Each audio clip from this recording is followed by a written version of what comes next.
নমস্কার, আমি জয়দীপ দেরা। বিকাশ টক্সের পর্দায় আপনাদের স্বাগত। আজ আমি চলে এসেছি নয়গ্রাম গভর্নমেন্ট আইটিআই কলেজে। তো পেয়েছি একজন ছাত্রকে। তো তোমার পরিচয়? নমস্কার, আমি সঞ্জয় মল্লিক, নয়াগ্রাম গভর্নমেন্ট আইটিআই ছাত্র, সার্টিফিকেট রয়েছে ফার্স্ট ইয়ার। আচ্ছা, তো প্রথমে জানতে চাইব, তো তোমাদের এখানে যে সার্টিফিকেট যে পড়ছো, তো ওটা কত বছরের কোর্স? এখানে 2 বছরের কোর্স। 2 বছরের কোর্স।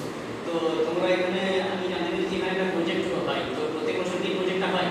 হ্যাঁ, প্রত্যেক বছরই প্রজেক্ট আচ্ছা, তো বর্তমানে তোমরা কি প্রজেক্ট মানে বানিয়েছো?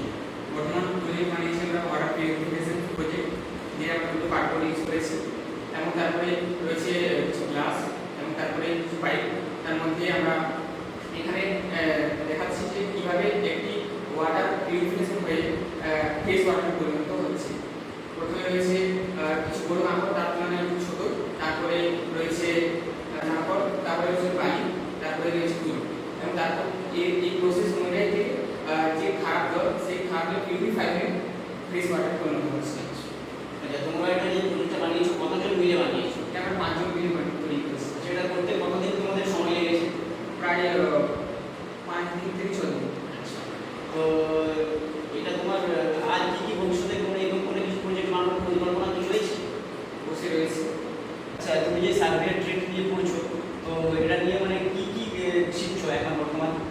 এখন শিখছি আমরা সার্ভে, যেটা হচ্ছে জেন সার্ভে শিখছি, ডাম্পি লেভেল শিখছি, কম্পাস সার্ভে শিখছি। আচ্ছা, তো সার্ভে ট্রেডের ভবিষ্যৎ কি আছে? সার্ভে ট্রেড এরপরে আমার লক্ষ্য রয়েছে ডিপ্লোমা করা, এবং তারপরে এমটেক বিটেক করা। তো এই প্রজেক্টের মাধ্যমে আমরা জানতে পারলাম যে কী করে মানে নোংরা জল থেকে বিশুদ্ধ জল কী করে পাওয়া যায়। তো তোমাকে অসংখ্য অসংখ্য ধন্যবাদ। তো আশা করি তুমি আরও বড় হয় এবং ভবিষ্যৎ দিকে আরও এগিয়ে